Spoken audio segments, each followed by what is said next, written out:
이 이야기는 몇몇 사람에게는 정말로 좋은 이야기일 것이며 그 몇몇은 무슨 일이 있어도 성공한다. 영상 말미에 자신이 그 몇몇에 속한다고 확신이 든다면 이 영상을 몇 번이고 씹어 삼켜라. 정말로 몇 번이고 씹어 삼켜라. 확신이 안 든다면 가차없이 영상을 꺼라. 당신을 위한 게 아니다.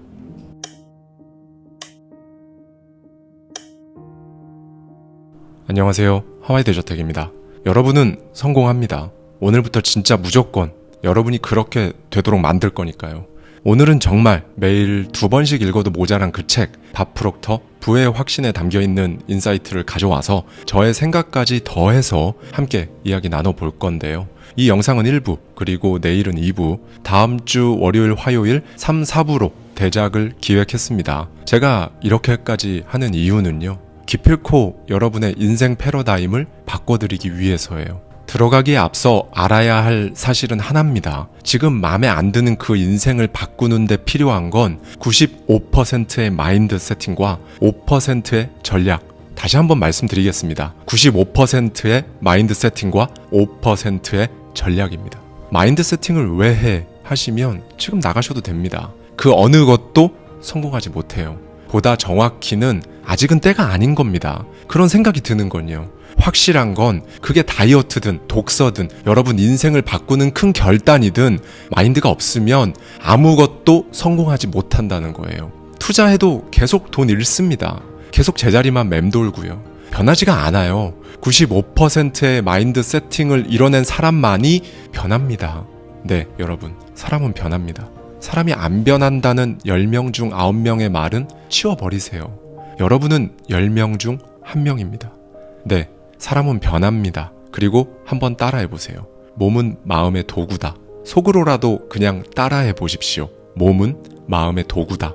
몸을 먼저 바꾸려고 하면 무조건 망한다. 마음이 먼저다. 생각이, 마인드가, 뇌가 건강하게 바뀌는 게 먼저다. 하루에도 수십 번 되뇌이십시오. 사실 이 책의 저자 밥 프록터만큼 생각의 힘을 이해하는 사람은 없습니다.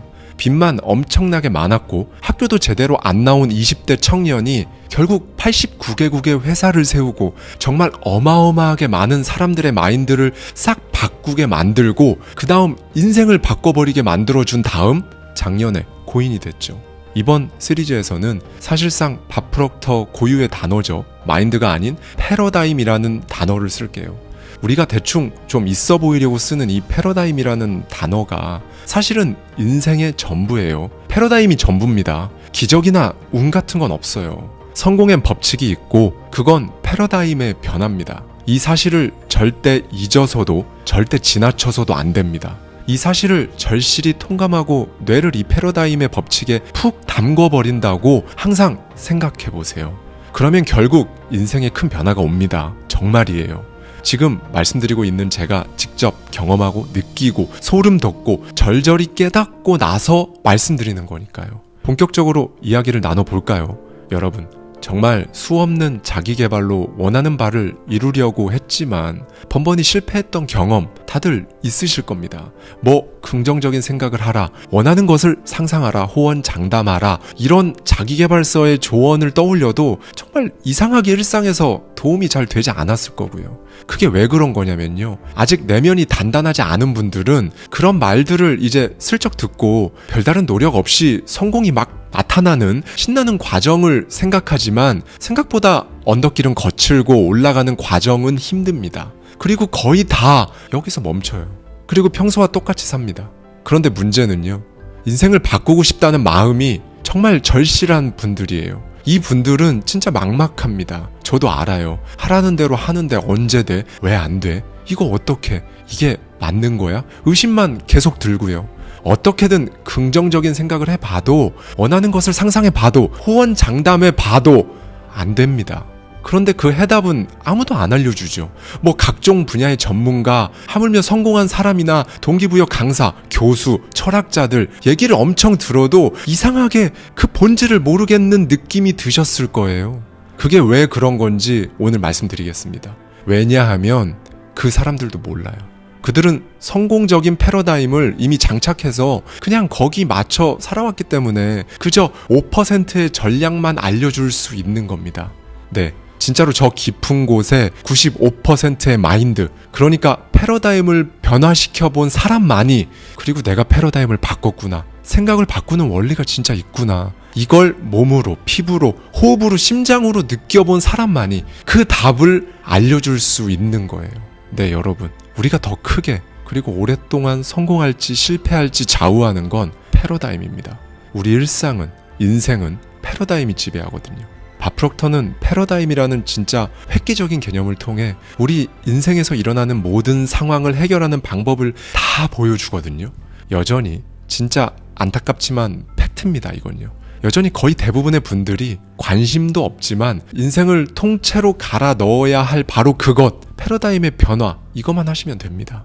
그럼 도대체 이 패러다임이 뭔데요? 이 개념은 물리학에서 쓰는 사이버네틱스 메커니즘이라는 거랑 굉장히 흡사한데요. 그리고 이 메커니즘을 설명하는 데는 뭐니 해도 자동 온도 조절기 비유가 최고죠. 자, 여러분이 어느 순간 부쩍 추워진 날씨에 집안 온도를 27도로 설정합니다. 그런데 방해꾼이 등장하죠. 몸에 열이 많은 우리 딸이 창문을 확 열어버립니다. 그래서 실내 공기가 서늘해지니까 자동 온도 조절기가 이제 일을 시작합니다. 설정해둔 27도를 향해 달려가죠. 그리고 27도가 딱 되어서야 작동을 멈추고요.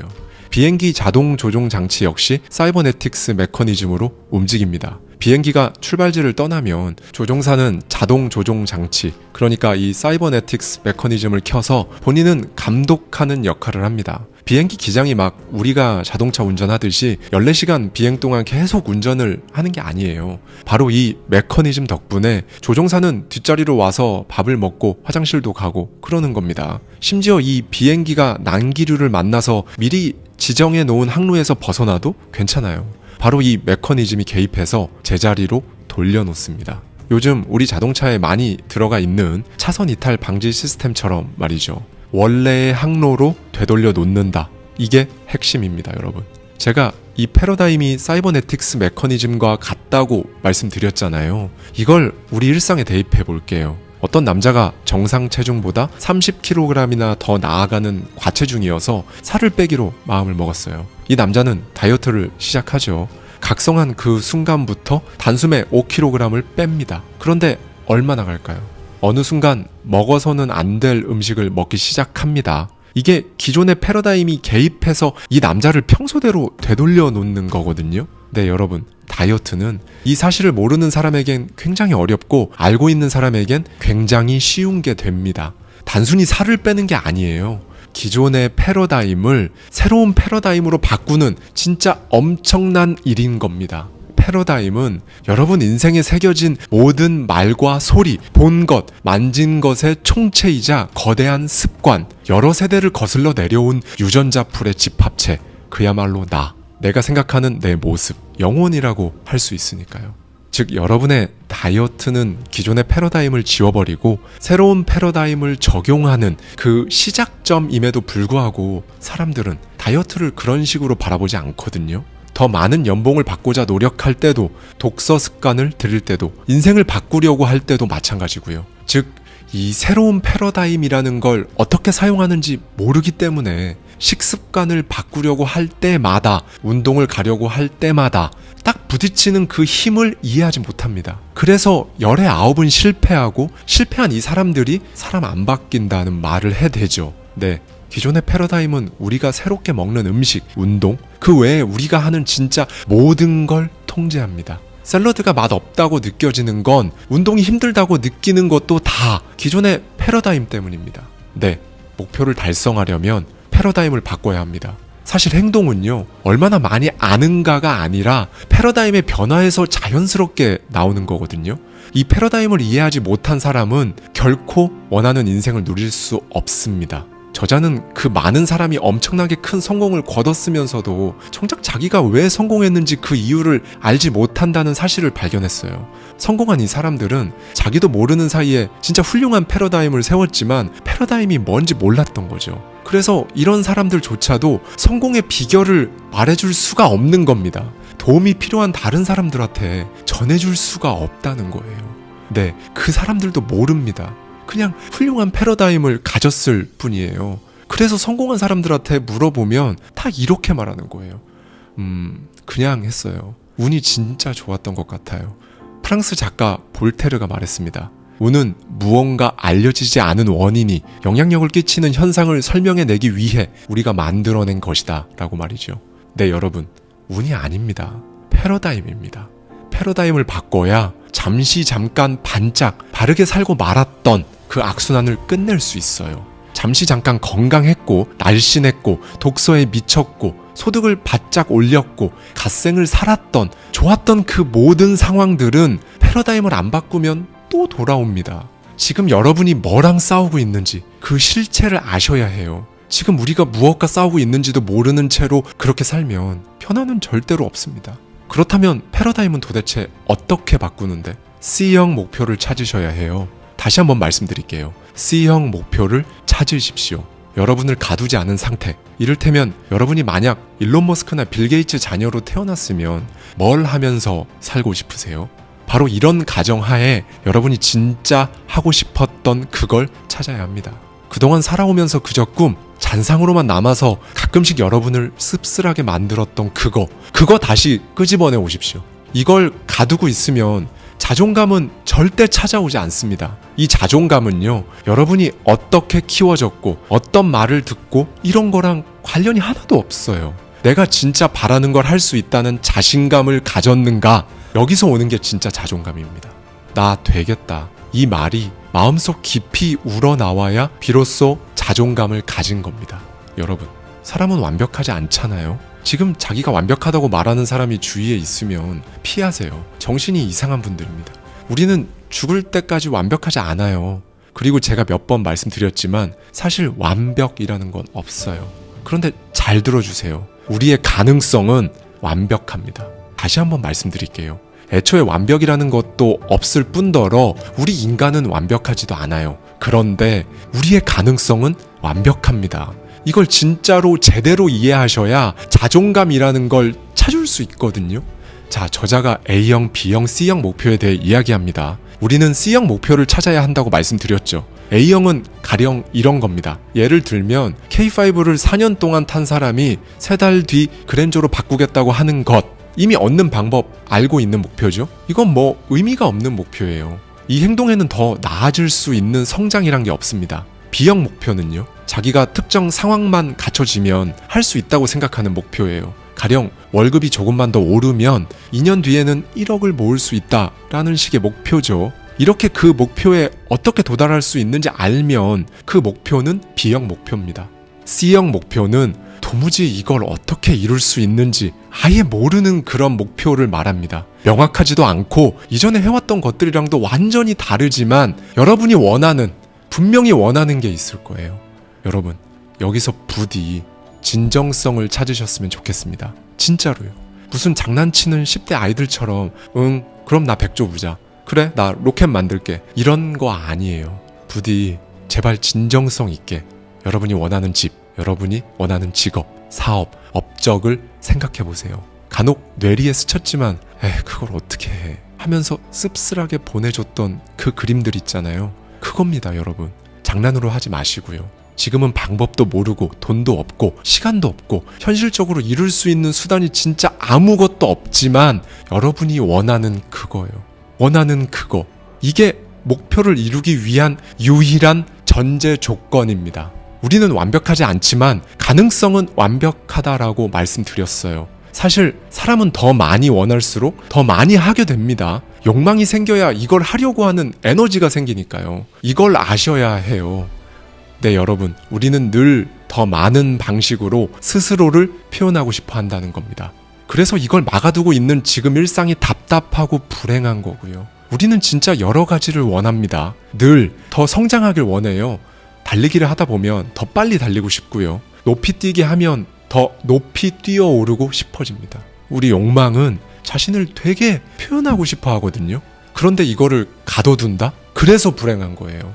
여러분, 저자가 완전히 빈털터리 시절에 돈만 없는 게 아니라 정말 어디 도움받을 곳 하나 없던 시절에 이렇게 혼잣말을 중얼거렸다고 합니다. 나는 세계 곳곳에서 운영되는 회사를 만든다. 그런데 진심이었어요. 그냥 그랬으면 좋겠다 뭐 이렇게 대충 하는 말이 아니라 어떻게 해야 되는지는 하나도 모르겠지만 어쨌든 정말 진심이었습니다. 결과는요. 너무 뻔해서 건너뛰고 싶지만 그래도 조금 말씀드리자면 저자는 89개국의 회사를 운영하고 TV 방송국을 세웠고 119개국의 세미나를 동시에 생중계할 수 있는 이 분야에서는 진짜 끝판왕인 기업을 세운 거죠. 작년에 비록 고인이 되었지만 밥 프록터의 가르침은 여전합니다. 앤드류 카네기는 이렇게 말했죠. 마음속에 품은 생각은 두려운 것이든 숭배하는 것이든 쉽게 접근할 수 있는 가장 편안하고 적절한 형태를 곧장 갖추기 시작한다고 말이죠. 네, 여러분. 무언가를 두려워하면 그 두려워하는 대상을 끌어당기게 됩니다. 지금 제가 드리는 이 메시지를 오늘 처음 접하는 분들은 너무 멀리 가는 거 아니냐고 우려하실 수도 있거든요. 그런데 저는 이해합니다. 왜냐하면 그런 분들이 국적을 불문하고 대다수거든요. 다들 또 말할 겁니다. 목표가 현실에 뿌리를 둬야지 도를 넘으면 안 된다. 이런 말들이요. 그런데 이거는 바로 그 대다수의 패러다임이죠. 이렇게 끊임없이 현실을 들먹이는 게 왜 의미가 없냐면요. 현실 패러다임이에요. 여러분이 C형 목표를 만들어서 언젠가 거기 딱 가 있으면 그게 현실이거든요. 현실이란 단어가 이렇게나 우습습니다. C형 목표를 제대로 새기려면 운해의 기능을 활용하셔야 해요. 풍부한 감정으로 목표를 확인하고 그 감정까지 마음에 새겨지게 그 결과를 창의적으로 상상해서 집어넣어야 하거든요.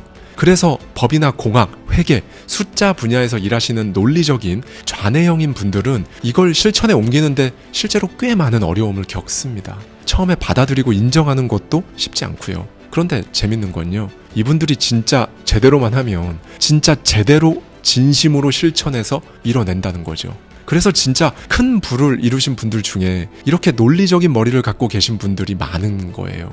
이 분들은 매우 단호해서 확신이 서면 제대로 합니다. 운해형인 분들은 좀 더 유동적이죠. 논리보다는 상상, 감정을 짚어내는데 특장점이 있으니까 그 능력을 제대로 발휘하시면 되는 거고요.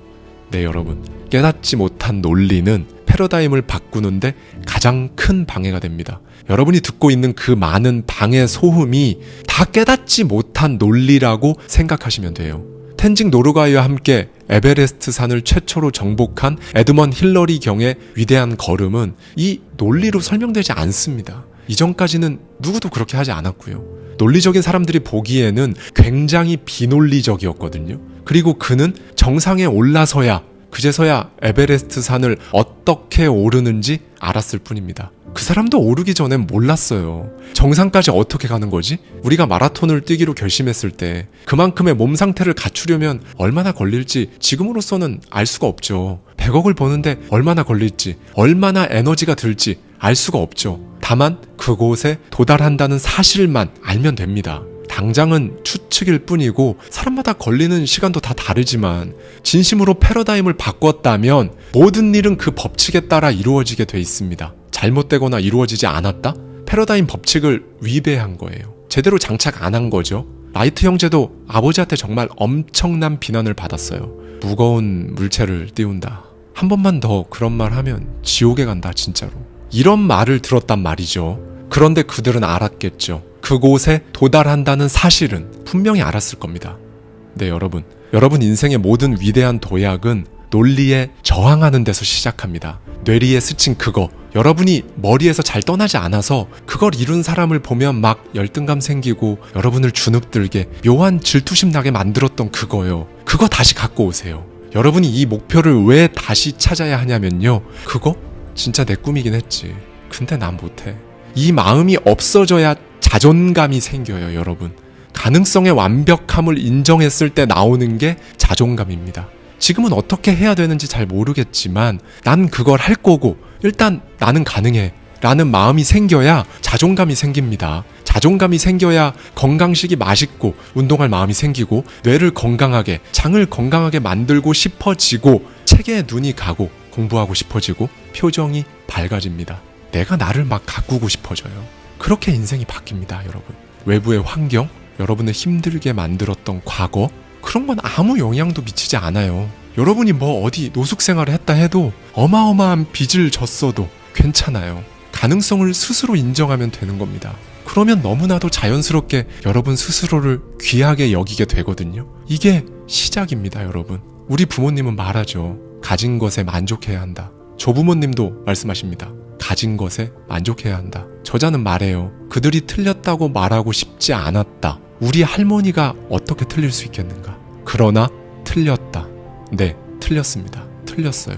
아니에요, 그거. 진정 사람답게 사는 건요, 지금 나를 둘러싼 세상 그거 말고 다른 95%가 야, 그거 비논리적인데? 라고 말하는, 여러분이 진짜 원하는 그거를 해야 합니다. 저자가 어렸던 그 시절에 세계 곳곳에 회사를 세우겠다는 말이 그게 말이 되나요? 완전히 비논리적이었습니다. 저자는 이렇게 말해주는데요. 지금 상태에서 주변에서 말하길 완전히 비논리적인 일을 원해라. 그 시절 내 말은 얼마나 터무니없었는가. 그런데 어떠한가. 다시 한번 말한다.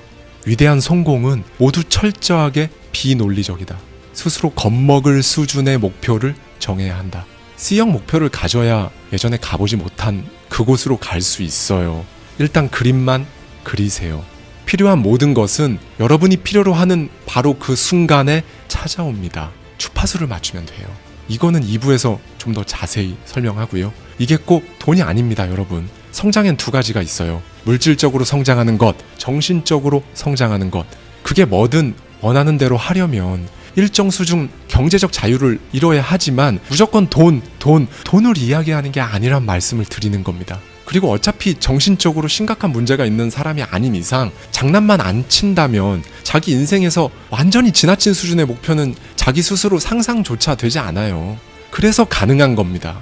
내리를 슬쩍 스친 거, 어쩐지 이번 생엔 그걸 못할 것 같다고 생각하면 씁쓸한 거, 그거예요.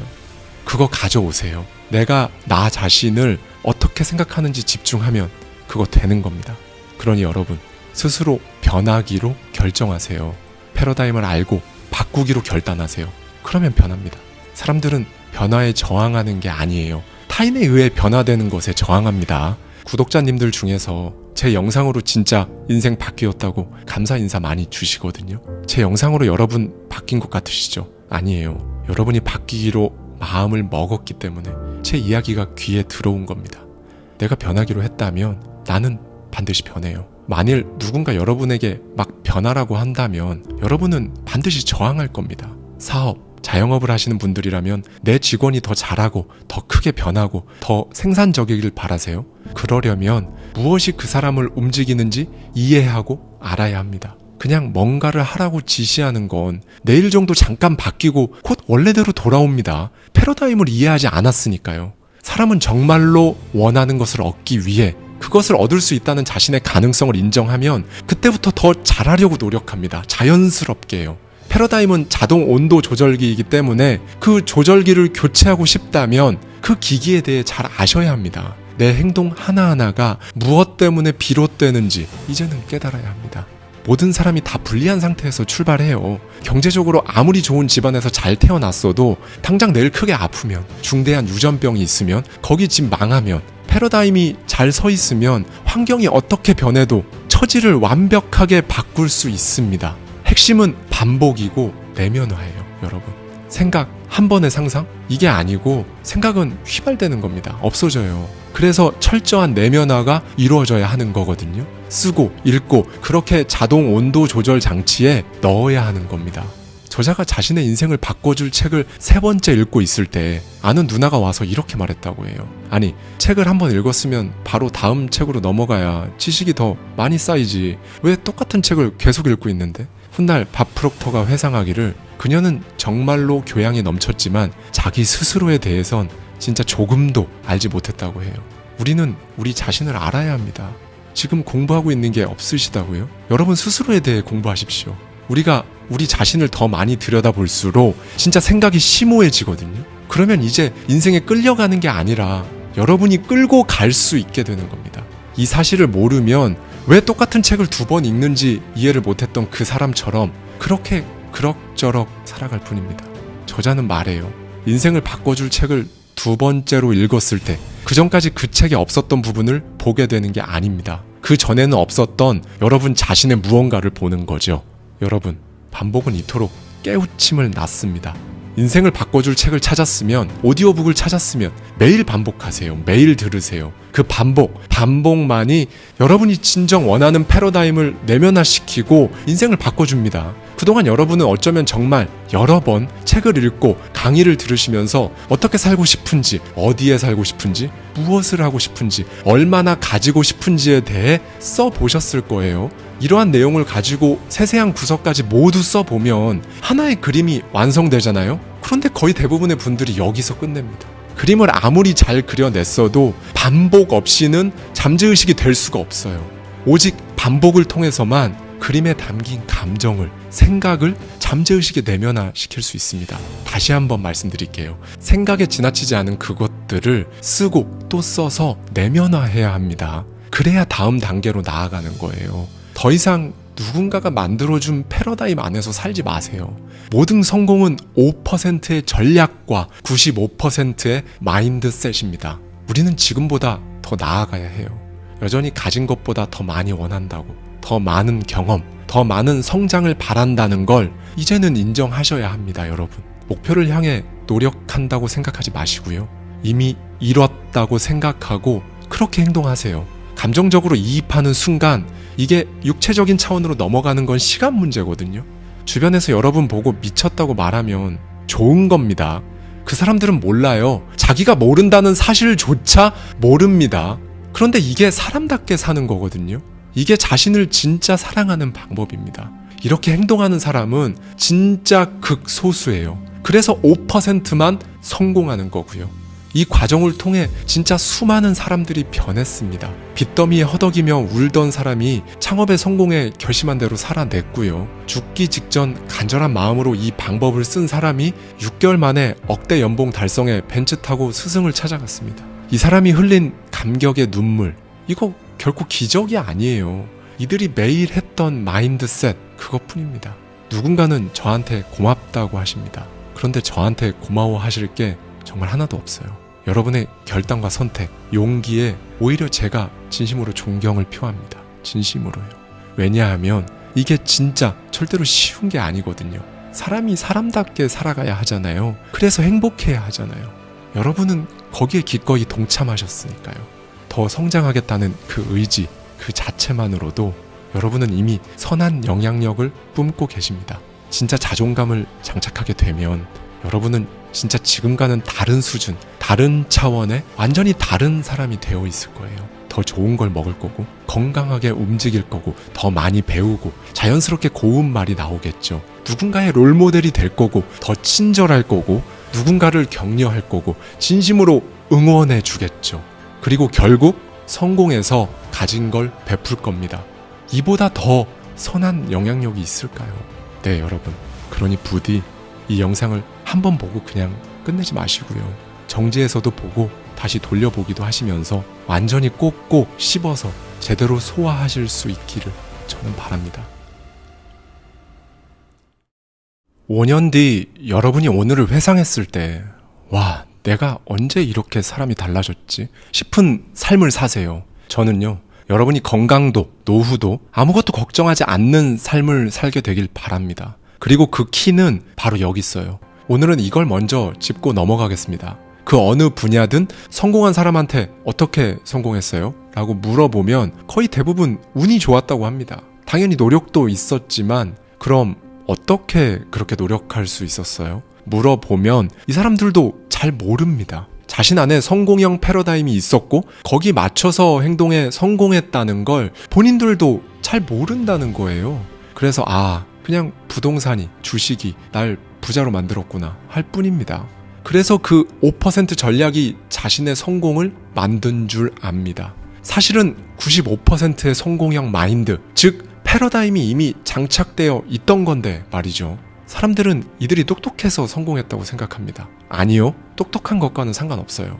애초에 형편없는 패러다임을 가진 사람이라면 아무리 뛰어난 교육을 받았어도 실패하잖아요. 간혹 성공하신 분들 중에 저도 이만큼 성공할 줄 몰랐는데요 하는 분들이 있어요. 그건 그 사람들의 의식이 몰랐던 거고 무의식의 깊숙한 패러다임은 이미 알고 있었습니다. 그 사람이 그만큼 해낼 거란 걸 말이죠. 네, 그런데 이런 경우가 아니라면 우리에게는 자기계발서가 필요합니다. 인생을 알려주는 좋은 책으로, 강연으로, 오디오북으로 패러다임을 바꿔야 하는 거죠. 저 역시 진짜 책 수천 권, 수백 권의 오디오북 읽고 듣고, 음악 대신 듣고, 산책하면서 듣고, 자기 전에 보고 듣고, 출퇴근하면서 듣고, 이렇게 해서 저의 패러다임을 진짜 완전히 싹 다 바꿔버렸거든요. 이거 이렇게 바꾸면요, 이 세상이 진짜 시뮬레이션이구나 라는 느낌이 강하게 듭니다. 왜냐하면 내가 상상한 대로 그 상상 속 이미지들이 진짜 현실로 툭툭 튀어나오니까 그런 생각을 안 할 수가 없는 거죠.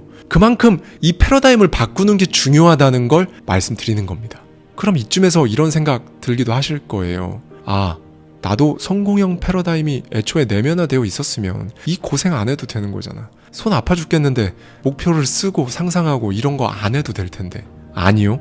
패러다임의 존재를 아는 게 낫습니다. 패러다임의 존재를 모르고 성공하는 것보다 알고 성공해야 중간에 많이 힘들어도 이탈하지 않고 인생을 막힘없이 살아갈 수 있거든요.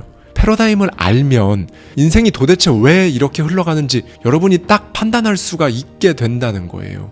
이건 사실 엄청난 행운입니다. 저자인 밥 프록터도 어떻게 보면 아까 말씀드렸던 그런 케이스거든요. 학교도 제대로 안 나오고 빚지고, 그런데요, 이상하게 일을 잘 벌렸어요. 막 런던 가서 사업체를 일궈서 갑자기 큰 돈을 만지고 어느 순간 좀 까먹어도 불안하지가 않은 거예요. 심지어 난 왠지 돈 버는 법을 아는 것 같다 라는 생각을 넘어 강한 확신이 드는 거죠. 그런데 어느 순간 자기가 왜 이따금씩 이렇게 성공하는지, 남들은 돈 때문에 다들 엄청 힘들어하는데 자기는 왜 안 그런 건지, 도대체 스스로 성공할 거라고 왜 이렇게 자신만만한 건지, 그 이유가 진짜 너무 궁금해진 거죠. 그가 100번도 더 들은 오디오북의 주인공, 성공학의 레전드 중에 한 명인 얼 나이팅게일을 무작정 찾아갑니다. 그리고는 깨달았어요.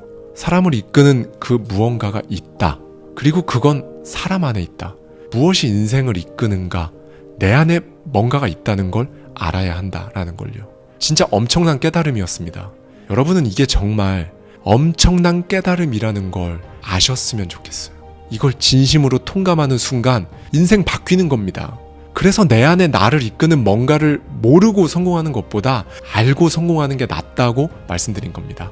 네, 여러분. 우리는 마음이 어떻게 작동하는지 이해하기 시작할 때 비로소 게임을 뒤집을 수가 있습니다. 그러니 여러분의 시간과 에너지, 그 엄청난 대가를 가치가 없는 일에 쏟으시면 안 돼요. 우리는 모두 어떤 일을 정말로 잘할 수 있도록 타고납니다. 아침에 2분만 시간을 내보십시오. 2분만 딱 가만히 앉아서 아무한테도 방해받지 않고 부디 이 물음에 스스로 한번 답해보세요. 나는 정말로 어떤 일을 하길 바라는가?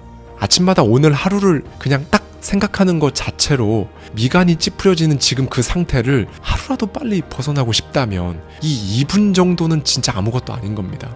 그리고 혼자 중얼거리시는 겁니다. 내가 진짜 그것을 원하는가? 그리고 대답을 꼭 해보십시오. 이제는 정말 찾으셔야 합니다. 밥 프록터는 이제 누군가가 부동산이 부자가 되는 가장 안전한 최고의 방법이다라고 해도 관심 없다고 해요. 왜냐면 그의 것이 아니거든요. 그가 자신의 내면을 미치도록 파고 판 결과, 그러니까 아까 그 질문에 스스로 대답해본 결과 그에게 부동산은 아니었어요. 그러니 팔랑귀는 딱 접고 어딘가 마음이 흔들릴 때마다 혼자서 생각을 하셔야 합니다. 내가 그러하길 원하는가? 끝없이 본인한테 물어보며 끝없이 저 깊은 곳까지 들어가서 답을 찾아야 해요. 답은 외부에 있지가 않아요. 다 내 안에 있습니다.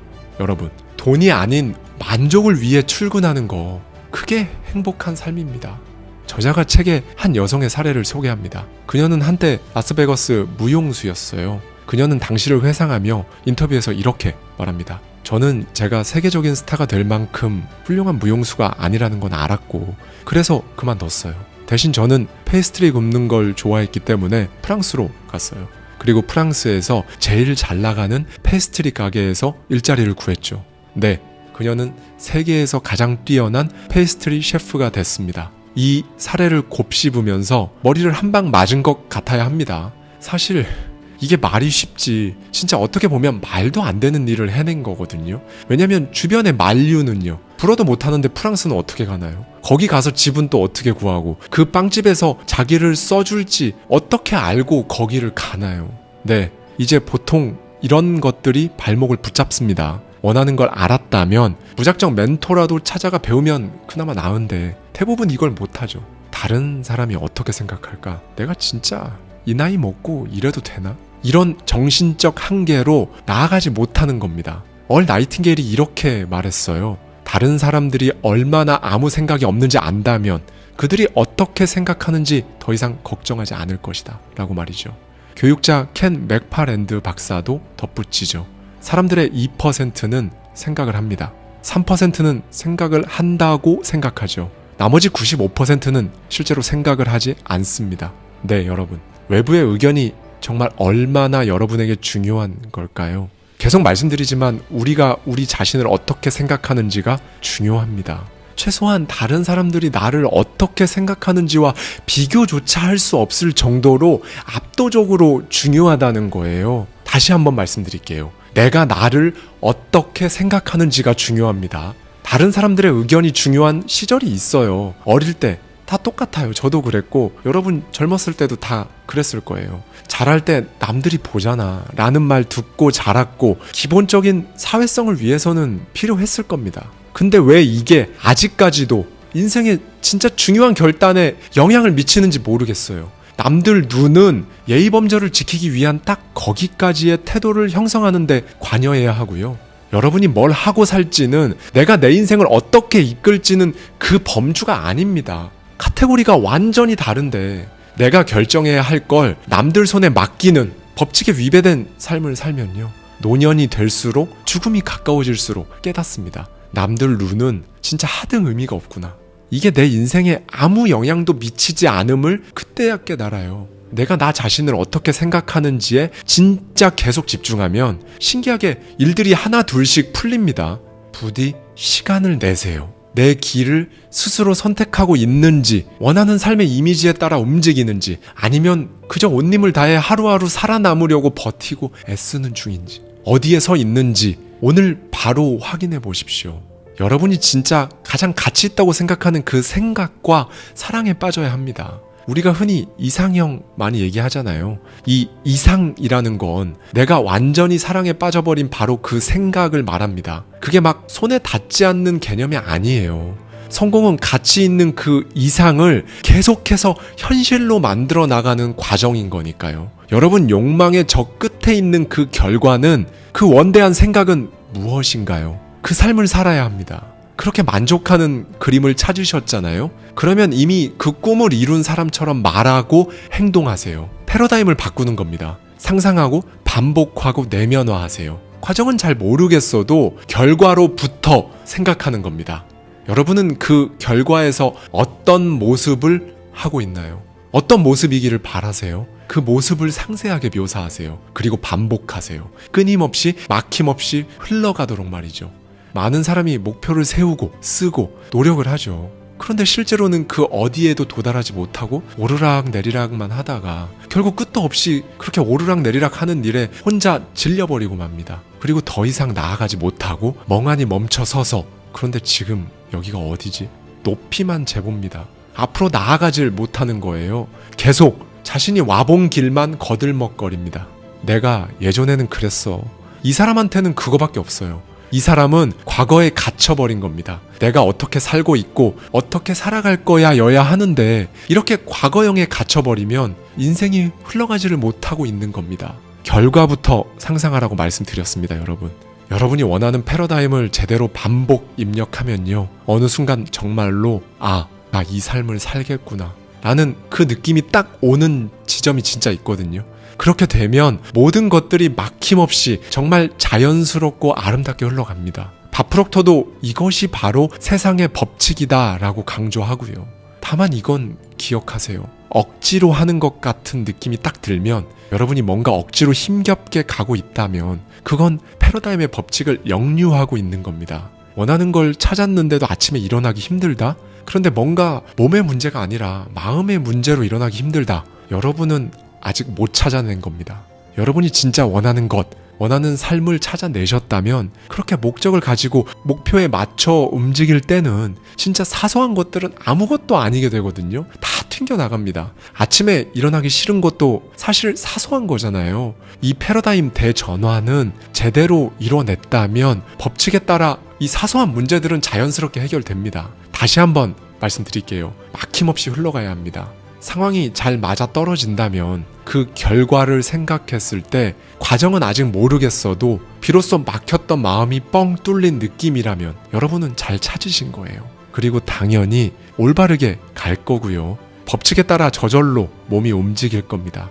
미래는요, 성공은요, 여러분, 이런 사람들의 상상 속에서 현실로 만들어지는 겁니다. 결과로부터 생각하세요. 얼마나 걸릴지, 얼마나 에너지가 들지는 아직 알 수 없습니다. 해보면 진짜 제가 지금 무슨 말씀 드리고 있는지 정확히 알게 되실 거예요. 그래서 여러분 스스로 정한 그 목표 마감 기한을 못 맞출 수도 있어요. 그런데 마감 기한은 추진력을 위함일 뿐이거든요. 여러분은 그저 그곳에 도달한다는 사실만 알면 됩니다. 패러다임을 진짜로 갈아 끼웠다면 모든 일은 이 법칙에 따라 이루어지기에 반드시 일어납니다. 그리고 당연히 이렇게 되면 돈은 따라옵니다. 여러분이 버는 돈은요, 여러분의 어려움에 비례해서 따라올 거예요. 그 그림 찾았으면 정말 대체하기 어려울 정도로 진심을 다해서 저절로 하게 됩니다. 이조차도 막힘없이 흘러가야 해요. 그러면 막힘없이 돈이 들어오는 거죠. 제가 정말 좋아하는 나폴레옹 힐의 말인데요. 당신에게 어떤 욕망이 있다면 이룰 수 있는 능력도 있는 것이다. 욕망이 없다면 능력이 없는 것이다. 능력은 욕망과 함께 온다. 네, 여러분. 욕망이 있다면 능력도 있는 겁니다. 그리고 자신이 원하는 가치에 바로 그 주파수에 여러분을 맞춰보세요. AM 주파수 맞춰놓고 자꾸 FM 음악 틀려고 하면 당연히 안 나오죠. 이 부분에서 저자는 진짜 중요한 것은 바로 진동의 법칙이라고 강조합니다. 우리는 다 진동하죠. 사실 여기 앞에 있는 테이블도 나무로 된 고체 같지만 진동합니다. 저기 있는 벽도 마찬가지고요. 몇 분 동안 얼마나 어떤 파동으로 진동하는지 그건 각각 다르죠. 이 진동이 비슷한 류의 진동을 끌어당기는 거거든요. 여러분 만약 이 부분이 어렵게 느껴지신다면 영상 다 보시고 고정 댓글에 있는 영상을 확인해 주세요. 확 와닿게 이해가 되실 겁니다. 결국 우리는 우리 주파수와 조화를 이룰 수 없는 대상을 절대로 끌어당길 수가 없다는 거예요. 어떤 사람이 가난하다면, 지금 돈도 없고 이전에도 부를 쌓아본 적이 없다면 그 사람은 가난한 상태에 머물 수밖에 없어요. 이 사람은 가난의 진동 속에 있으니까요. 이 사실을 이해하고 주파수를 바꿔야만 다른 세계를 만날 수가 있는 겁니다. 네, 그러니 여러분, 이 세상에서 우리가 바꿀 수 있는 부분은 단 한 가지, 바로 자기 자신이에요. 그 외에는 아무것도 바꿀 수 없고요. 내 주파수에 맞는 것만 들어옵니다. A와 B, 이 두 사람에게 완전히 똑같은 상황이 와도 내 주파수에 맞느냐 아니냐에 따라서 둘 다 상황을 다르게 해석하잖아요. 그런 의미에서 우리는 우리 자신이 외부 환경보다 정말 월등하게 위대한 존재라는 걸 알아야 합니다. 바깥 세상은 진짜 기회만 되면 여러분을 지배하려고 달려들잖아요. 그렇죠? 내가 나를 알아야 상황을 지배합니다. 이걸 보다 정확히 말씀드리면 내가 나를 지배하는 겁니다. 외부에서 벌어지는 일은 그게 설령 대공황일지라도 여러분을 지배하게 놔두면 안 된다는 걸 말씀드리는 거예요. 피트니스 센터 관장들은 사람들이 연간 회원권을 사면 2-3주 정도 나오다가 결국 오지 않을 걸 압니다. 이건 왜 그러냐면요. 사람들이 패러다임을 바꿀 생각을 하지 못해서 그래요. 사람들은 몸매를 바꾸고 싶어 하지 그 몸을 지배하는 것들은 바꾸고 싶어 하지 않습니다. 제임스 앨런은 위대한 생각의 힘에서 이렇게 말합니다. 몸은 도구다. 생각이 강하게 새겨지면 몸은 곧장 반응한다. 그게 좋든 나쁘든 생각은 몸에 영향을 미친다 라고 말이죠. 패러다임이 무엇이고 자신을 어떻게 제어하는지 이해할 때 비로소 사람들은 다이어트를 계속 유지하고 적당히 먹을 수 있습니다.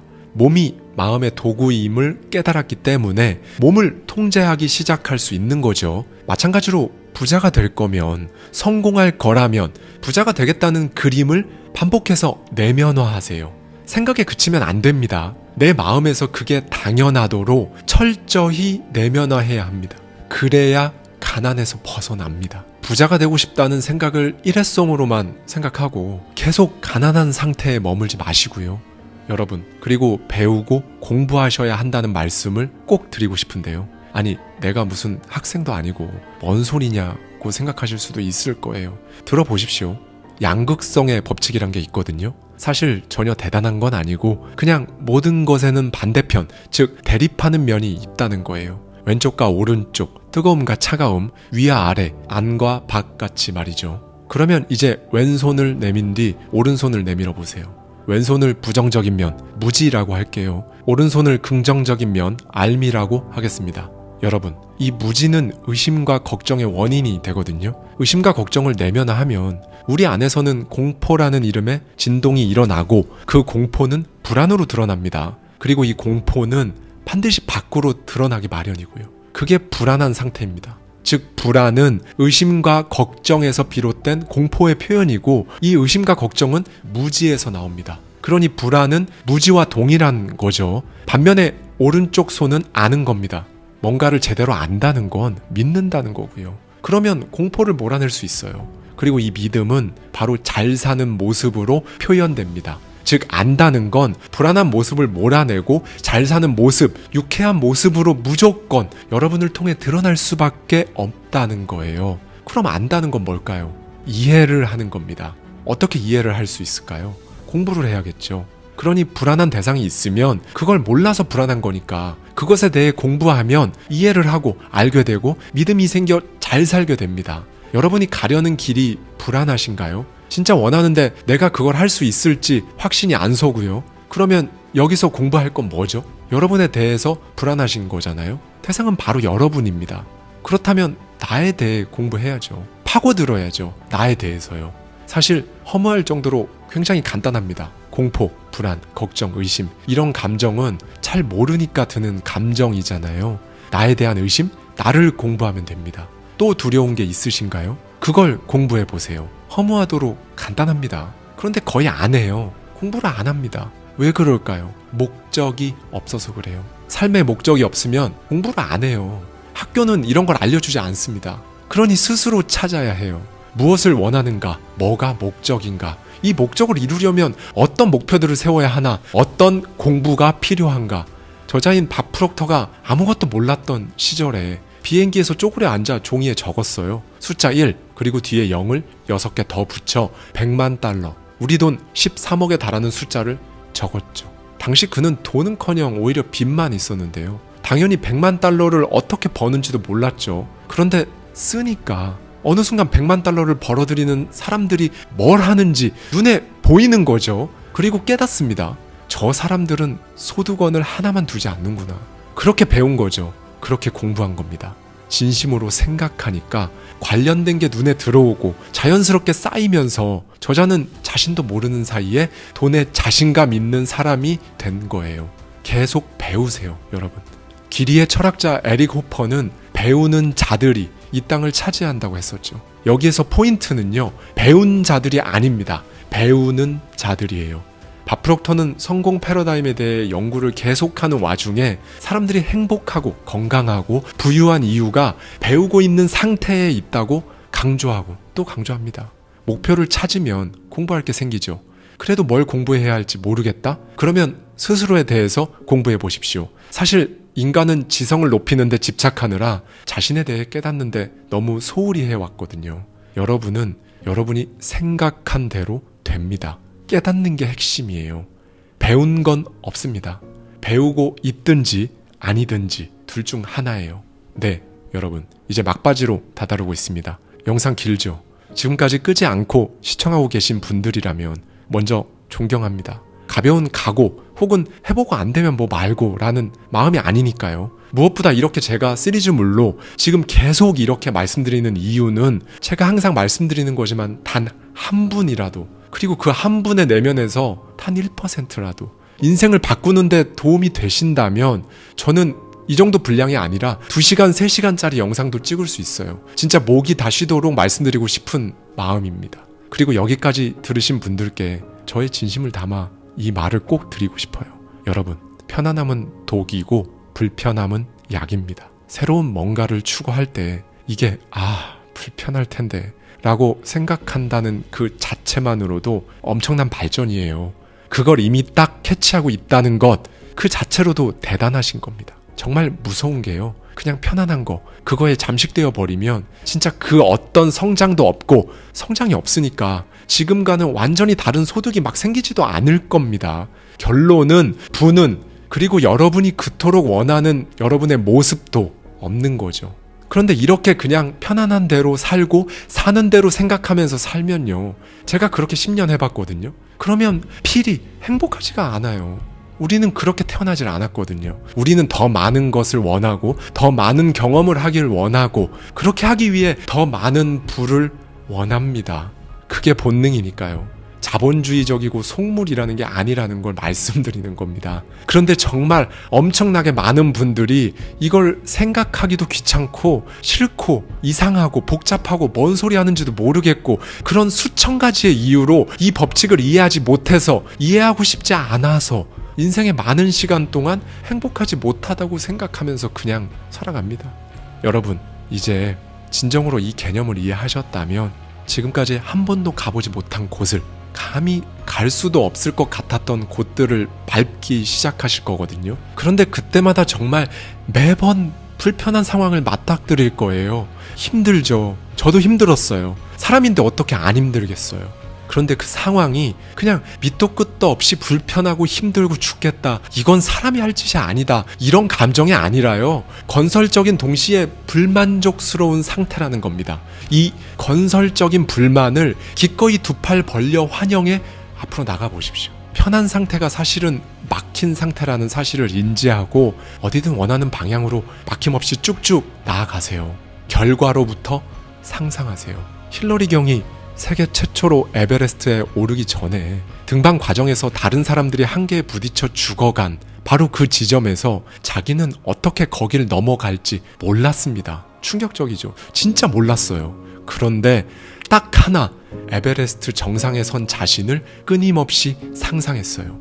결과로부터 상상하는 일은 모든 성공의 시작입니다, 여러분. 지금까지는 기존의 여러분 스스로의 모습이 마음에 안 들어서 자신을 바꾸려고 정말 수도 없이 시도를 해왔다면, 이제는, 앞으로는 진짜 원하는 인생을 살아갈 여러분의 인생이 너무 귀해서, 스스로 너무 귀해서 아껴주고 싶어서 해보십시오. 그게 진정한 삶이고 여러분의 인생입니다. 90일 동안 무언가를 계속했다면 남은 평생 그 일을 계속할 수 있다는 걸 의미한다. 그리고 오늘 인생을 바꾸려면 그 90일간 무엇을 해야 하는지 제대로 알아보자. 끝장을 내보는 거다. 아주 구체적으로 새로운 패러다임을 만드는 규칙, 그 3가지를 알아볼게요. 만약 지난주 1, 2부를 아직 못 보셨다면 오늘 영상을 다 보신 후 고정 댓글을 확인해 주시면 1, 2부 영상을 확인하실 수 있을 거예요. 오늘은 진짜 구체적인 방법론이니까요. 저녁에 따로 시간을 내셔서 영상에 따라 선언문을 작성하시기를 정말 강하게 권해드립니다. 자, 바로 본론으로 들어가겠습니다. 새로운 패러다임을 만드는 3가지 규칙. 첫 번째는 결정입니다. 두 번째는 시각화에 대한 이해고요. 세 번째는 규율이에요. 이 과정을 거쳐 여러분은 누가 될지 설정하고 상상한 다음 행동해서 C형 목표가 그냥 완전히 당연한 사람으로 새롭게 탄생하는 거예요. C형 목표는 여러분이 정말 진심으로 원하지만 거기까지 어떻게 가는지 그 방법은 모르는 그런 목표를 뜻하죠. 자, 여러분. 일단 첫 번째 작업으로는요, 어떤 사람이 될지 결정하는 작업을 거칠게요. C형 목표로 가는 과정에서 우리는 단계별로 어떤 사람이 될지 정해야 합니다. 우리 앞에 줄공책이 있다고 해볼게요. 맨 밑에 줄 왼쪽에 동그라미 점을 그려보세요. 그리고 거기에다가 지금의 나라고 써보십시오. 그 지점은 지금 여러분이 있는 곳이에요. 그리고 정확히 7줄 위쪽으로 올라가서 이번엔 좀 더 오른쪽에 별표를 칩니다. 거기엔 C형 목표를 이룬 나라고 적어보세요. 자, 거기까지 우리는 7단계를 거칠 겁니다.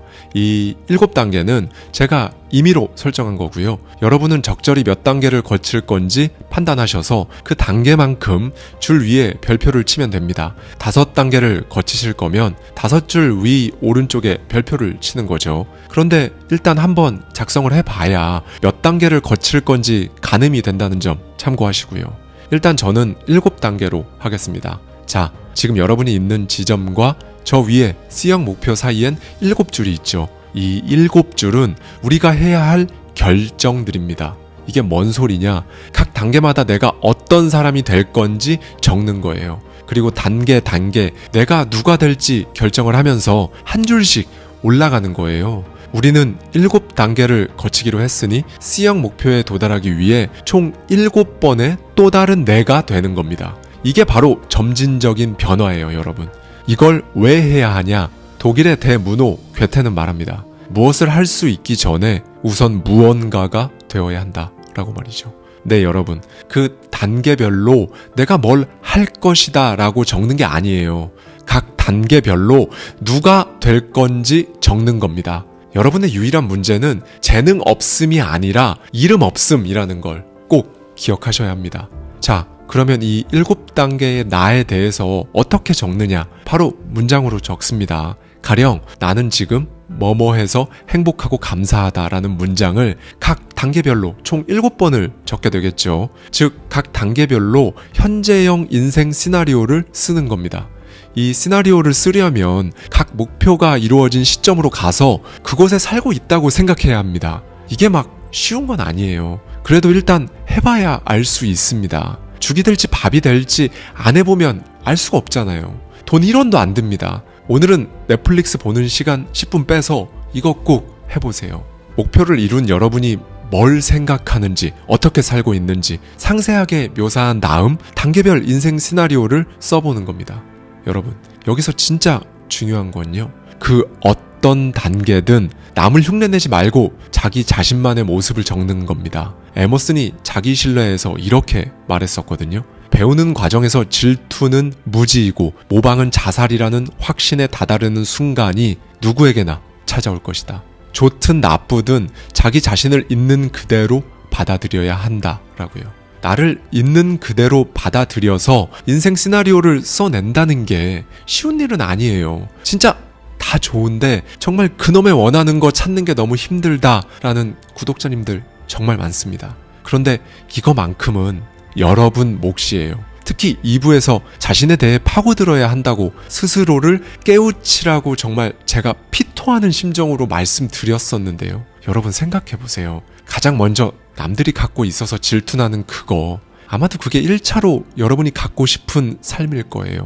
여기까지는 제가 안내해드릴 수 있습니다. 그런데 그 다음부터는 계속 파고드셔야 해요. 그래서 그거 질투 나는데 나는 정확히 그런 이유로 뭘 하지? 뭘 해야 더 이상 질투가 안 나지? 뭐가 되고 싶지? 이렇게 파다 보면 나오거든요. 그렇게 찾아낸 설레는 그 모습, 진짜 내 모습으로 살겠다는 각오에 있어서 여러분이 결단하셔야 해요.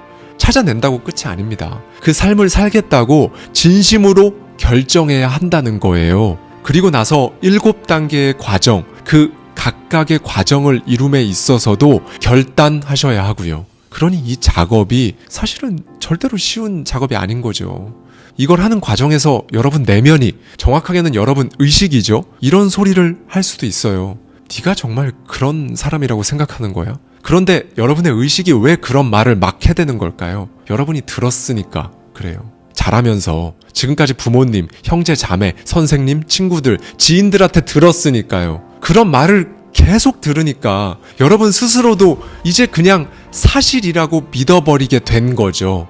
그래서 여러분 내면에서 이걸 작성하는 동안 이런 말이 계속 들려온다면 여러분은 아직 목표에 도달할 준비가 안 된 겁니다.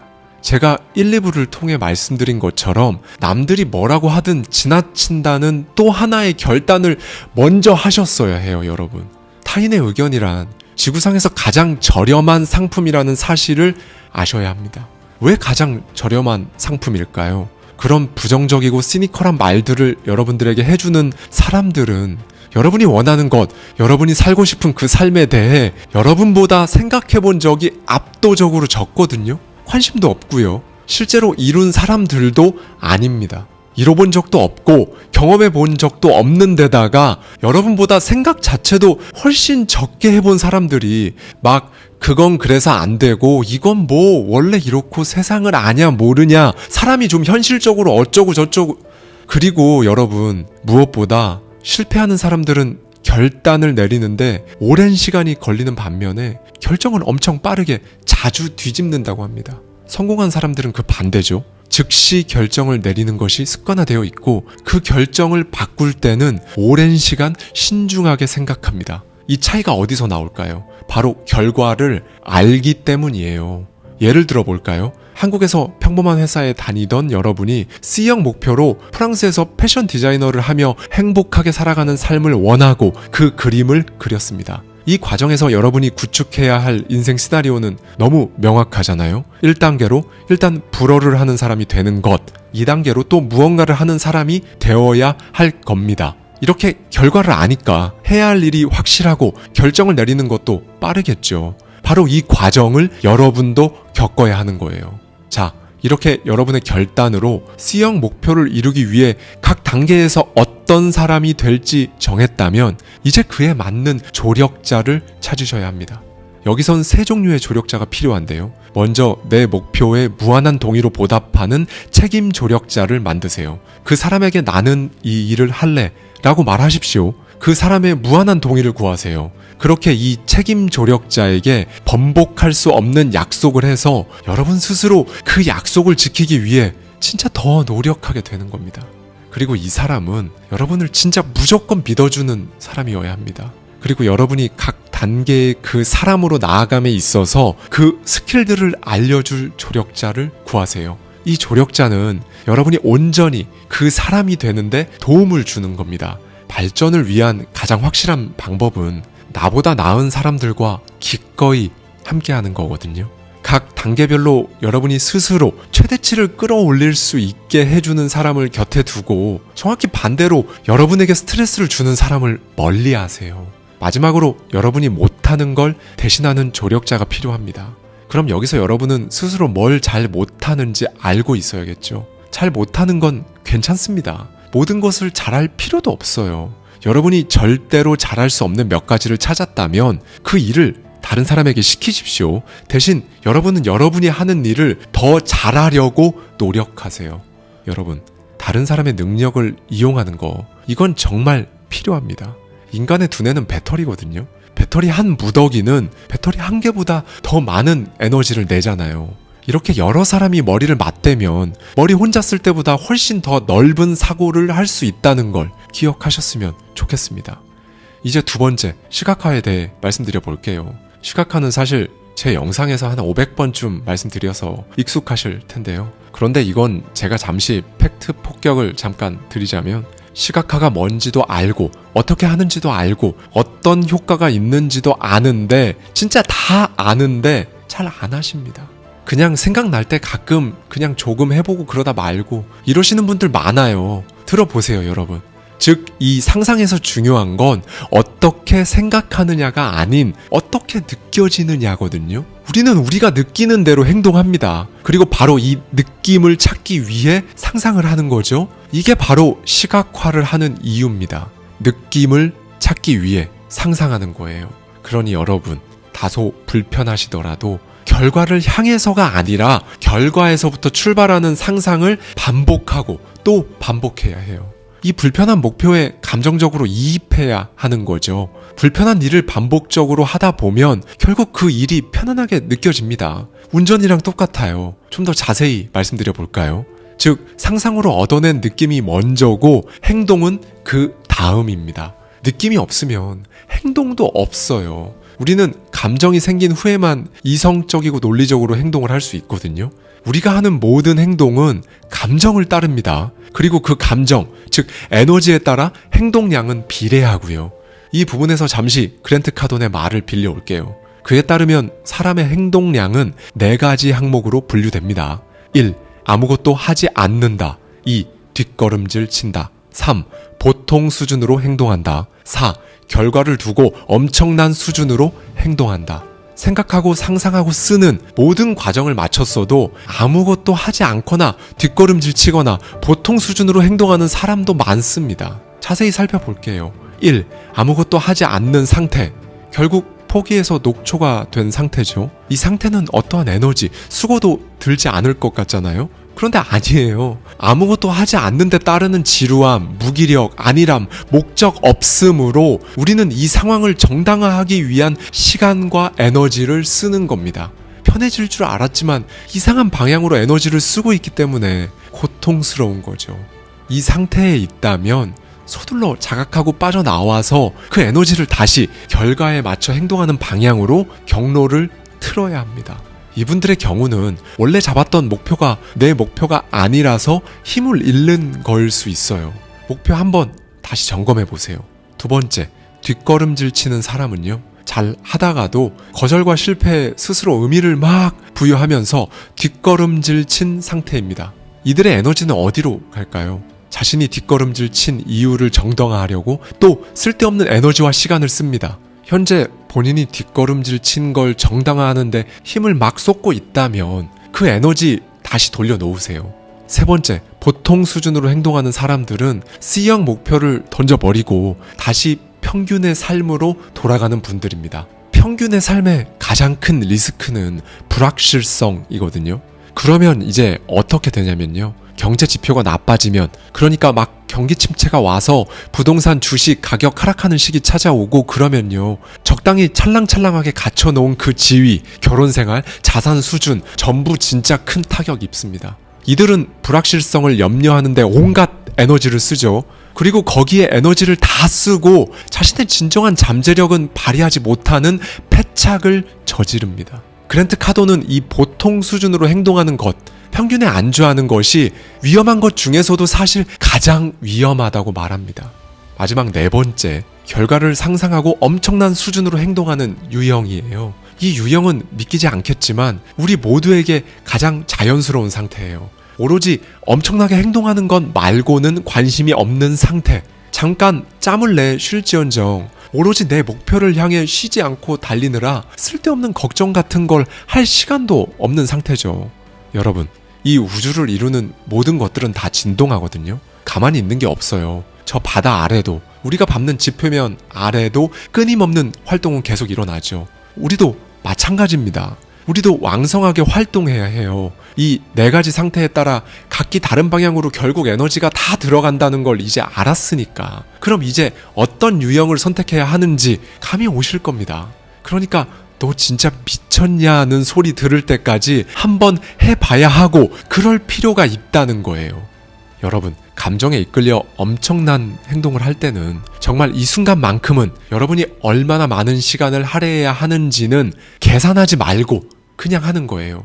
이 네 번째 수준의 행동을 하기 시작하면요, 마인드셋이 바뀌고 여러분의 삶도 진짜 완전히 달라집니다.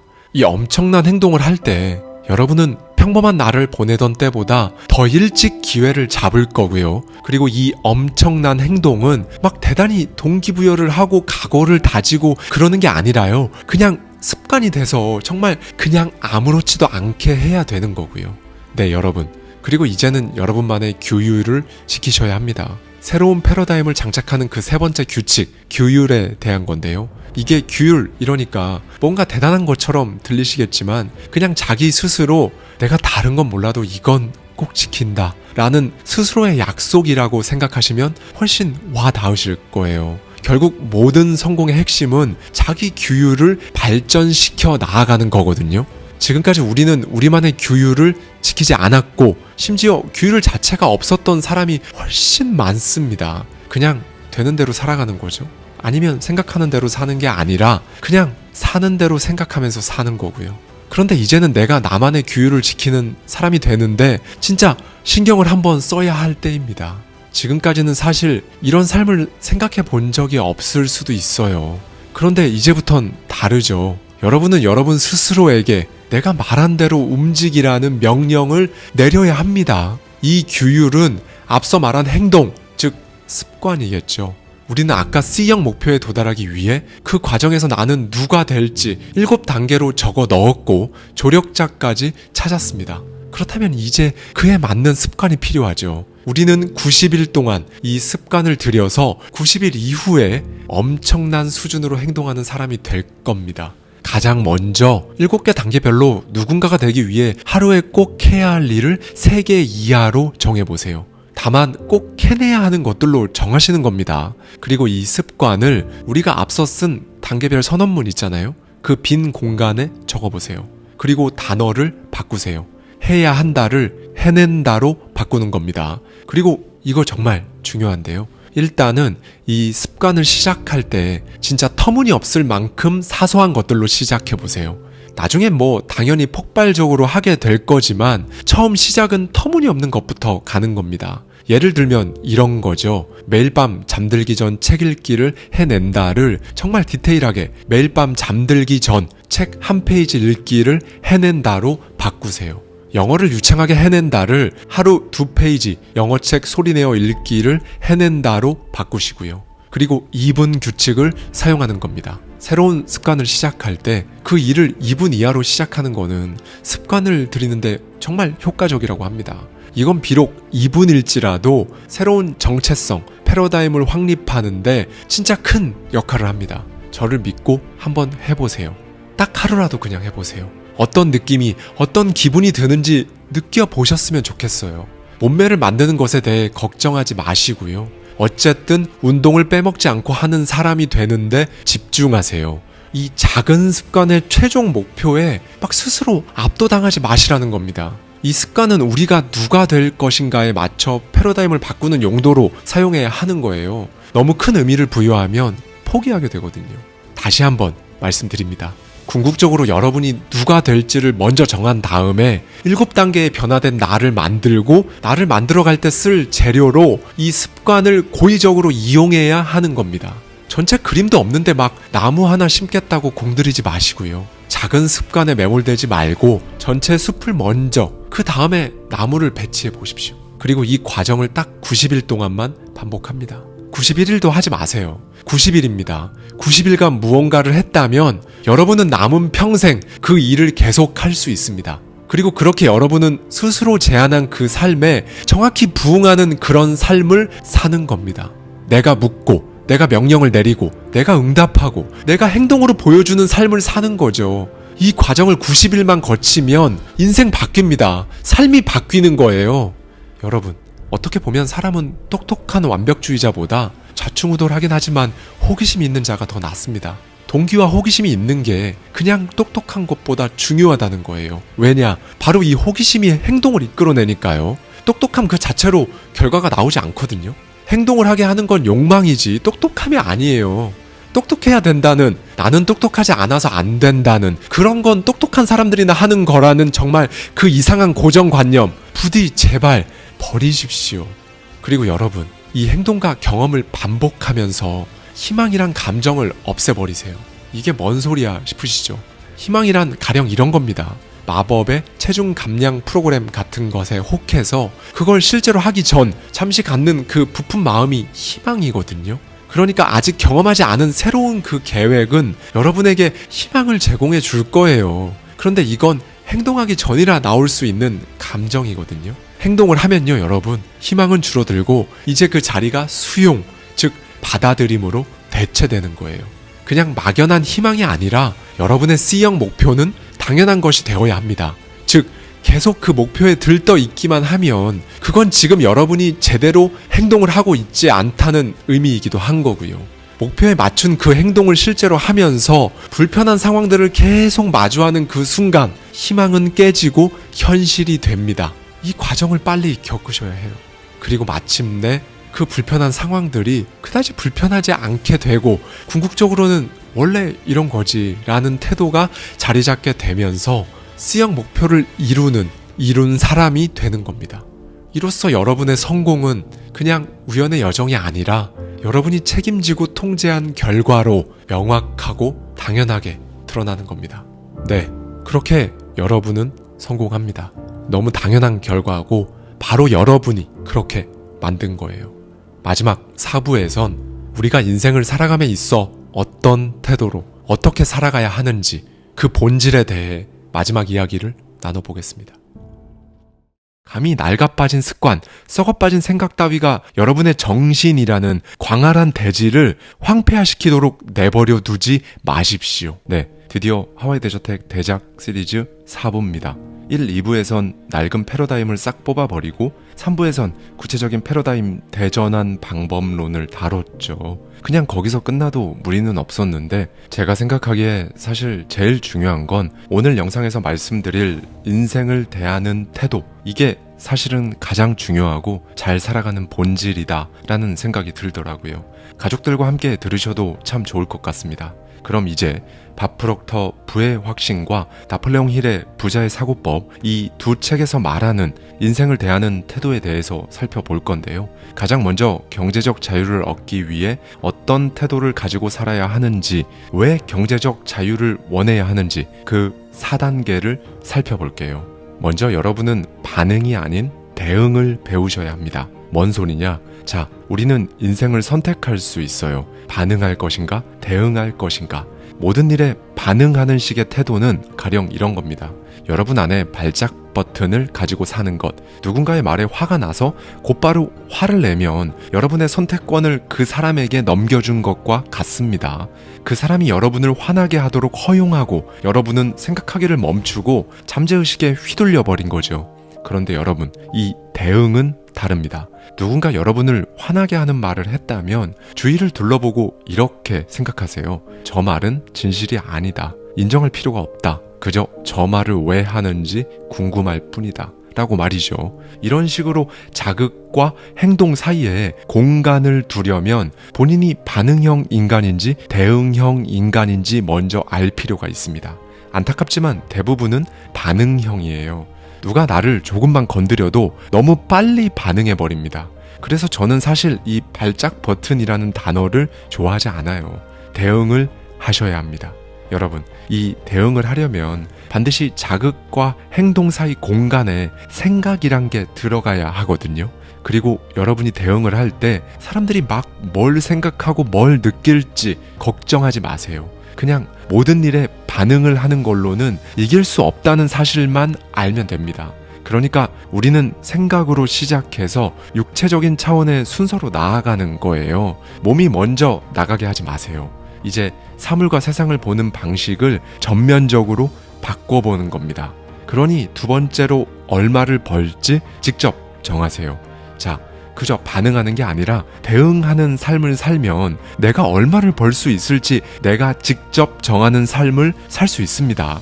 우리는 지금까지 다른 사람이 내가 얼마 벌 수 있게 해주는지 결정해주는 수동적인 삶을 살았죠. 그런데 아니요. 돈을 벌 수 있는 능력은 단연코 패러다임 문제라는 것을 알아야 합니다. 그냥 무조건 나 돈 많이 주세요 이러라는 게 아니고요. 세상엔 보상의 법칙이 존재합니다. 이건 뒤에 가서 좀 더 자세히 알아볼게요. 그리고 여러분, 세 번째로 시간을 어떻게 쓸지 아는 것이 중요합니다. 패러다임 전환의 결과로 바뀌는 또 다른 인생 영역은 바로 시간의 활용입니다.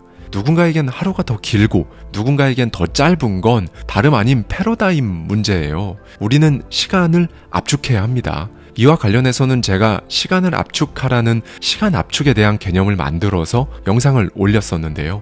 오늘 영상에서 시간 압축까지 말씀드리기엔 힘들 것 같고요. 대신 그냥 짧게 말씀드리면 이겁니다.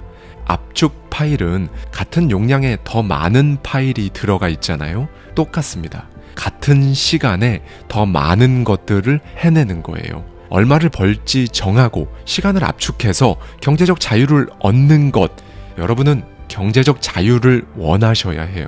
돈에 대해 더 이상 생각할 필요가 없어지면 얼마나 많은 자유를 누릴 수 있는지 상상도 못 하실 겁니다. 이제는 매일 대출을 어떻게 갚을지 생각하는 정신이 온통 거기에 저당 잡혀서 자유롭지 못한 그 감옥에서 빠져나오셔야 해요.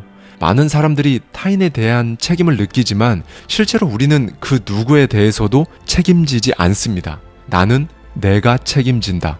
한 번 더 말씀드릴게요. 나는 내가 책임진다. 아이들에게도 책임감을 갖는 거지 아이들 인생을 책임지는 게 아니죠. 내가 자유를 누리고 안 누리고는 아주 개인적인 문제라는 겁니다. 이 자유는 단순히 놀고 먹는 그걸 이야기하는 게 아니에요. 단순하게 자유라는 단어로 표현되기엔 너무 거대한 개념이기도 하죠. 내가 나답게 사는 것, 이게 곧 자유이고 돈에 구속되지 않을 때 만끽할 수 있습니다. 그러니 여러분, 누구든 상대적으로 짧은 시간 안에 경제적 자유를 이룰 수 있다는 걸 진짜 꼭 아셔야 해요. 그리고 이 기저에는 새로운 패러다임이 있습니다. 자, 이제는 조금 더 큰 차원에서 정신을 다루는 법에 대해 이야기해 보도록 할게요. 여러분, 정신에 길을 들여보세요. 빳빳한 새 종이를 가로든 세로든 특정한 방식으로 접은 다음 그 종이를 펼쳤다가 다시 접어보세요. 이때 종이는 정확히 접힌 선을 따라 접힐 겁니다. 우리 정신 또한 마찬가지거든요. 이렇게 길들여지고 나면 그 이후에는 길들여진 방식대로 작동하죠. 그러니 이 길을 제대로 들이셔야 해요. 그런 의미에서 우리의 습관은 성공으로 이어지는 고속도로라 할 수 있어요. 그런데 습관에 대한 격언들을 살펴보면 습관의 부정적인 측면만을 강조하는 효과가 있어요. 사람들이 마치 습관이라는 거대한 소나기에 막 뒷덜미를 잡혀 끌려다니는 습관의 노예처럼 보이게 만들거든요. 오늘부턴 다릅니다. 습관은 여러분이 통제하는 거라는 사실을 아셔야 해요. 지배하고 활용해서 마음대로 부리는 게 가능하다는 사실 말입니다. 그러니 습관을 길들이세요. 감히 낡아빠진 습관, 썩어빠진 생각 따위가 여러분의 정신이라는 광활한 대지를 황폐화시키도록 내버려 두지 마십시오. 나폴레옹 힐은 습관이라는 건 행동이 얼마간 머물며 지나가는 정신의 들판이라고 했죠. 그러니까 사람들이 자꾸 지나다니면 원래 길이 아닌 곳도 땅이 다져지고 깊어지면서 조금씩 넓어지잖아요. 그래서 나중엔 진짜 길이 되어버리고요. 여러분, 지금 정신의 새로운 길을 내기 위해 땅을 다지기 시작했다는 사실을 기억하세요. 정말 뭐든 처음은 하기 어렵습니다. 그런데 회차가 거듭될수록 차차 쉬워질 거고요. 기왕 만드는 김에 주변의 장애물도 말끔히 치워 새로운 길을 깊고 뚜렷하게 만드세요. 여러분이 언제든 그 길을 다시 찾을 수 있도록 깊고 뚜렷하게 만들어 놓으십시오. 여러분, 주변에 보면 진짜 머리도 좋고 수완도 뛰어나고 부지런하고 성실한데도 이상하게 자꾸 목표 달성을 못하고 그럭저럭 사는 사람들이 주변에 꼭 있습니다. 딱 한 가지가 부족해서 그래요. 물고 늘어지는 끈기. 여러분, 정신에 새 길을 들이기로 작정했으면 그렇게 해야죠. 이때만큼은 정말 그렇게 해야 하는 겁니다. 이 끈기를 계속 유지하려면 뭐가 필요할까요? 자신감이 필요합니다. 결국 자신감이 없어서 포기해요. 자신감은 남들이 보기에 뭐 호탕하고 호전적인 그런 기질을 말하는 게 아닙니다. 내가 나를 믿고 가는 의지, 아주 단단한 정신 근육을 의미하는 거거든요. 나폴레옹 힐은 세계적으로, 그것도 압도적으로 성공한 사람들을 정말 면밀히 분석해서 그들이 어떻게 이렇게 단단한 자신감을 가졌는지 그 공통된 특징들을 뽑아냈습니다. 그 중에서도 저는 오늘 보상의 법칙과 황금률에 대해 말씀드릴 건데요. 돈이나 지위, 모든 걸 떠나서 가장 중요한 인생의 철학, 태도라고도 할 수 있으니 잘 들어주세요. 먼저 보상의 법칙을 살펴볼까요? 한 은행 직원이 있었습니다. 자신의 처지를 비관하며 살아온 그는 눈앞에 돈다발 유혹을 이기지 못하고 돈을 훔쳐 도주했어요. 18년간 도망자 신세로 전 세계를 떠돌았습니다. 도피 생활을 하면서 그는 완전히 지쳤고 오히려 돈이 없었던 18년 전보다도 훨씬 안 좋은 행색으로 살아갔죠.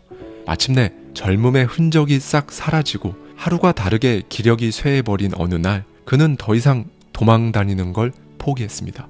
고향으로 돌아가 동네 보안관을 찾아가서 말했어요.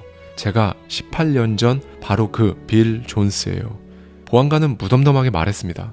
네, 존스 씨, 반갑습니다. 그는 말문이 막혔죠. 아니, 이게 무슨... 그는 보안관에게 다시 말했습니다. 제대로 이해를 못하신 것 같은데 내가 바로 당신들이 그토록 오랫동안 뒤쫓았던 범인이라고요. 18년 전 은행에서 3,000달러를 훔친 범인입니다. 그러자 보안관이 대답합니다. 어르신, 저희는 그런 분을 쫓은 적이 없습니다. 네, 수배자 파일을 전부 다 뒤져봐도 빌 존스에 대한 사건 기록 자체가 없었던 거죠. 그리곤 몇 가지 질문을 거친 끝에 상황이 명확해졌습니다.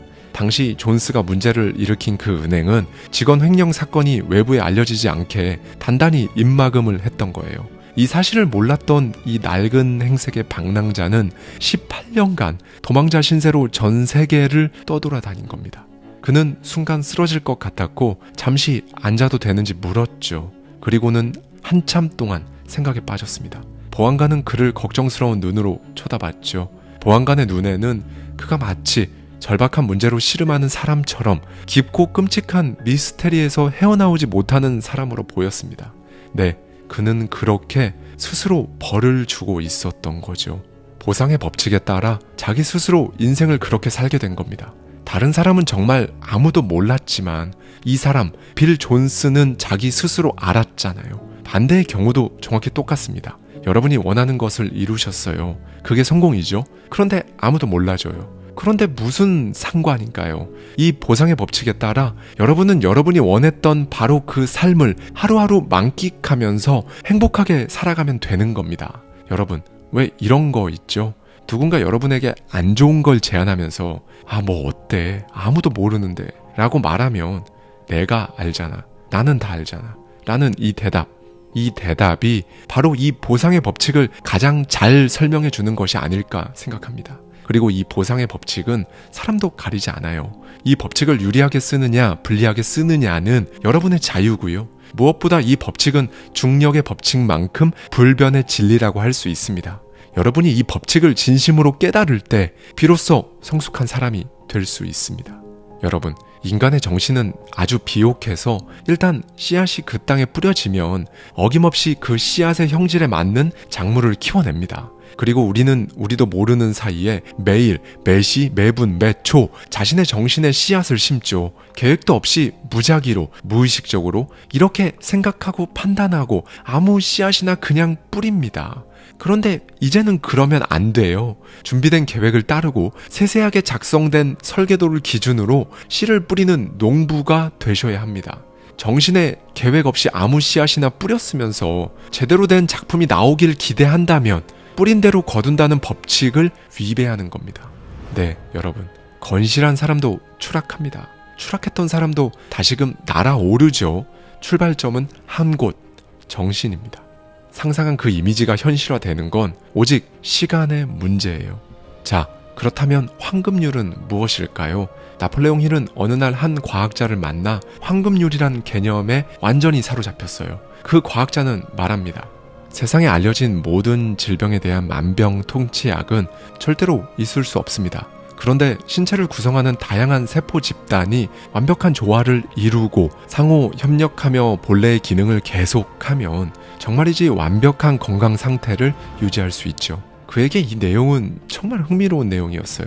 세상에 알려진 모든 질병에 대한 만병통치약이 없다는 주장과 신체를 구성하는 세포가 완벽한 조화를 이루면 완벽히 건강할 수 있다는 완전히 상반된 주장. 그는 이 주장을 어떻게든 연결시켜야 했죠. 그는 말합니다. 나는 머릿속으로 전 세계인이 한자리에 모여 완벽한 인간 형상을 이루며 서 있는 모습을 그렸다. 빽빽이 모인 사람들의 전체 덩어리는 멀리서 보면 거대한 인간의 모습을 닮았다. 그리고 우리 개인은 하나의 세포라고 할 수 있다. 네, 그러니 이 세포들은 조화롭게 협력해 균형을 이뤄 나가야겠죠. 반나절만 일하고 하루치 일당을 받고 싶은 것은 황금률에 위배됩니다. 본인만 생각하고 주변 사람에 대한 의무를 망각하는 것도 황금률에 어긋나죠. 남이 주는 것만 취하고 적절히 보상하지 않는 것도 이 법칙에 위배되는 겁니다. 여러분, 스스로 황금률을 점검하세요. 여러분 스스로 진정한 모습을 보여주는 삶을 그냥 내팽겨치고 있는 건 아닌지, 갖은 핑계로 여러분이 진짜로 살아야 할 삶을 외면하고 있는 건 아닌지, 그래서 여러분 안에 불균형이 발생해서 조화롭지 못한 삶을 살아가고 있는 건 아닌지 확인하십시오. 네, 여러분은 이제 중요한 문 앞에 서 있습니다. 이 문을 열면 여러분은 여러분이 원하는 어떤 사람도 될 수 있죠. 여러분은 열쇠를 갖고 있습니다. 그러니 여러분의 중점 목표를 100번씩 쓰고 말하세요.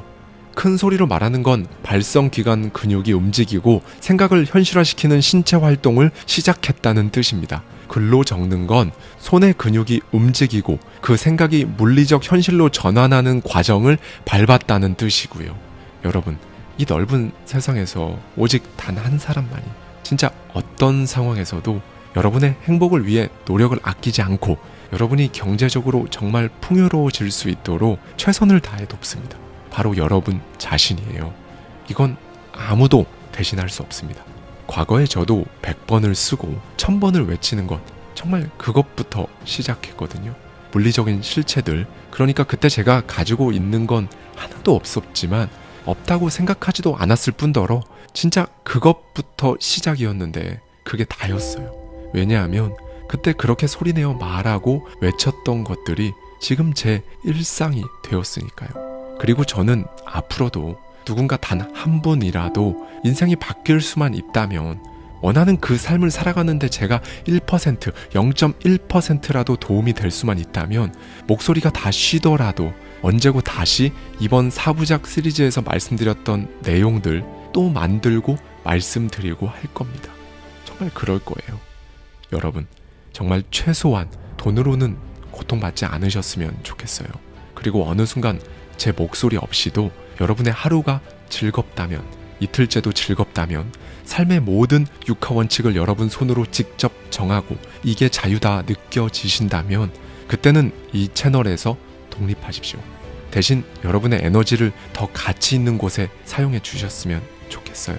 여러분이 아끼는 주변 사람들, 지금 어려움을 겪고 있는 많은 분들, 자라나는 세대, 인생이 바뀌길 바라는 그 분들이 힘을 낼 수 있도록 더 가치 있는 곳에 여러분의 인사이트와 에너지를 써주시면 됩니다. 저와 함께하는 지금 치열한 이 순간을 나중에 웃으면서 떠올려 주셨으면 좋겠고요. 부디 여러분의 삶을 온전히 살아가는 것, 원래 당연히 누려야 할 것들을 여러분이 온전히 누리는 것, 그게 제가 여러분께 바라는 단 한 가지 바람입니다. 감사합니다. 지금까지 하와이 대저택이었습니다.